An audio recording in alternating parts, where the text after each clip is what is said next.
Henry Kissinger was one of the most renowned security advisors in American history.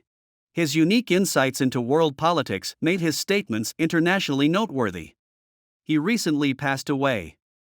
However, when Kissinger turned 100 years old, coinciding with the 44th year of Sino-US diplomatic relations, he remarked in a speech, "If a third world war were to erupt, there are 3 countries bold enough to attack the United States, but China is not among them."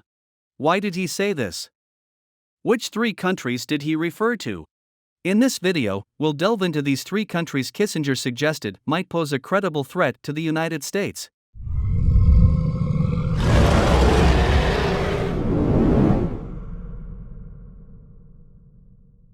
First and foremost, North Korea. The relationship between North Korea and the United States has never been particularly amicable. Despite the global facade of countries engaging in diplomatic efforts for peace, North Korea's relationship with the U.S. hasn't significantly thawed. Under the shadow of American hegemony, North Korea has never compromised, maintaining a stance of opposition and considering the U.S. its biggest adversary. Why does North Korea harbor such deep animosity towards the United States? The roots of the North Korea-US discord trace back to the Korean War era. Although both sides signed a ceasefire at Panmunjom, the war didn't truly end. Instead, it continued through non-explosive means. Post-war, the U.S. consistently interfered with North Korea's development. Regardless of which administration held power, pressure and sanctions were consistently applied to impede North Korea's progress. The U.S. froze all North Korean assets within its borders and established specific policies banning any American company or individual from investing in North Korean enterprises. Under the pressure and sanctions imposed by the U.S., North Korea's development undoubtedly suffered. To stifle the North Korean economy, the U.S. barred the shipment of various industry products to North Korea and coordinated pressure tactics with its allied nations. In such an environment, how could North Korea not resent the U.S.? In such circumstances, maintaining a standoff without escalating into war is considered the best possible outcome. Faced with the might of the United States, why does North Korea display no fear? For the U.S., North Korea's development of nuclear weapons is the most concerning factor.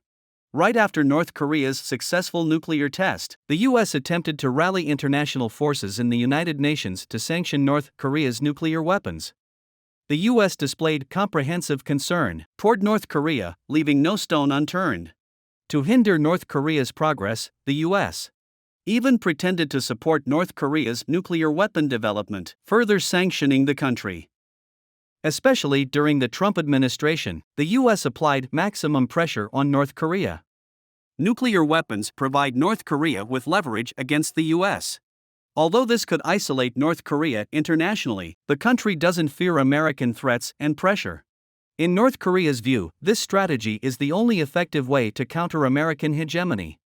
Despite having disparities with the U.S. in economic and military aspects, North Korea's possession of nuclear weapons instills a sense of wariness in the U.S.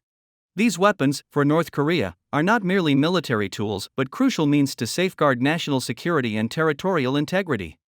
Living under the constant pressure and sanctions from the U.S.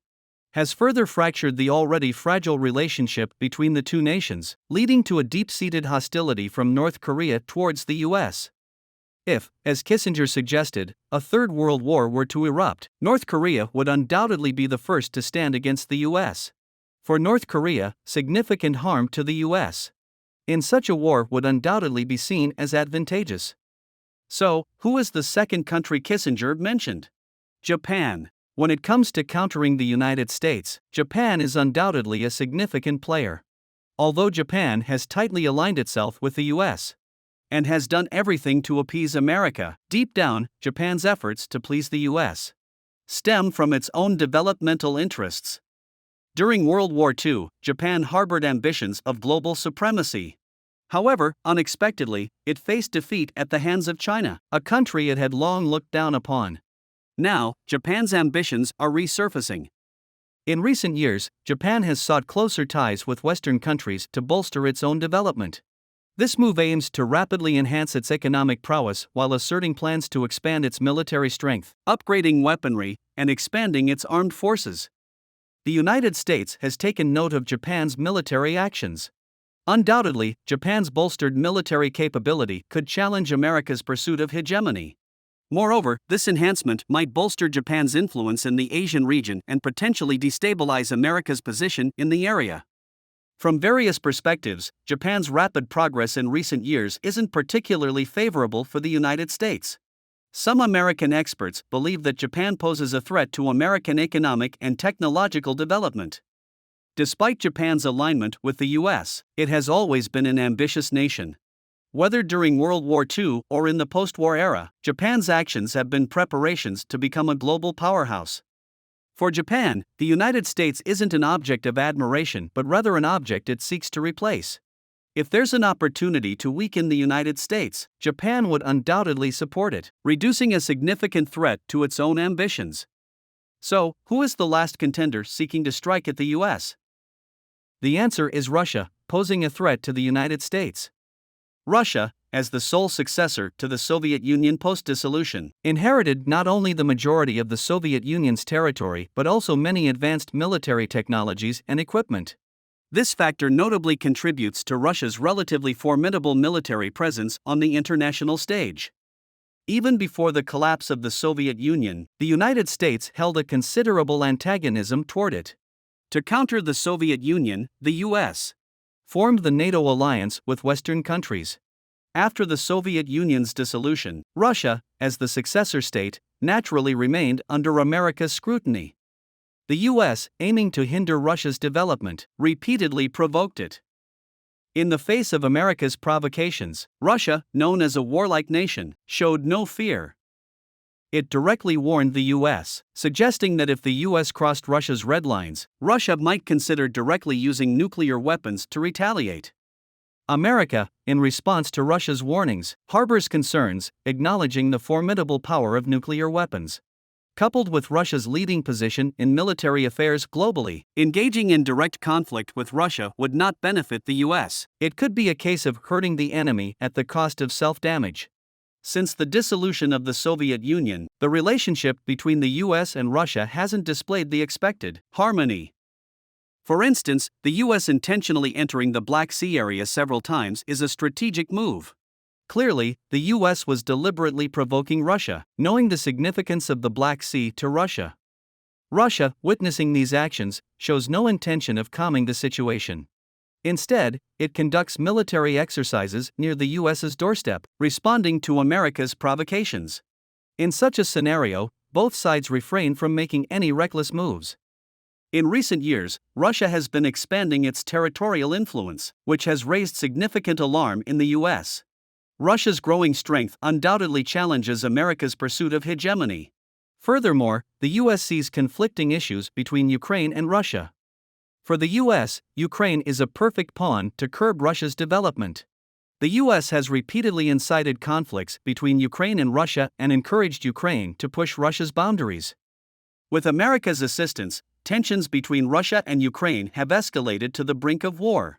NATO countries, led by the U.S., under the guise of restoring peace in Europe, have provided military support to Ukraine, intensifying the conflict between Russia and Ukraine. Russia is well aware of this situation.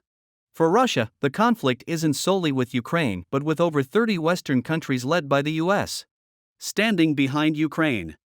To Russia, the U.S. isn't a friendly presence.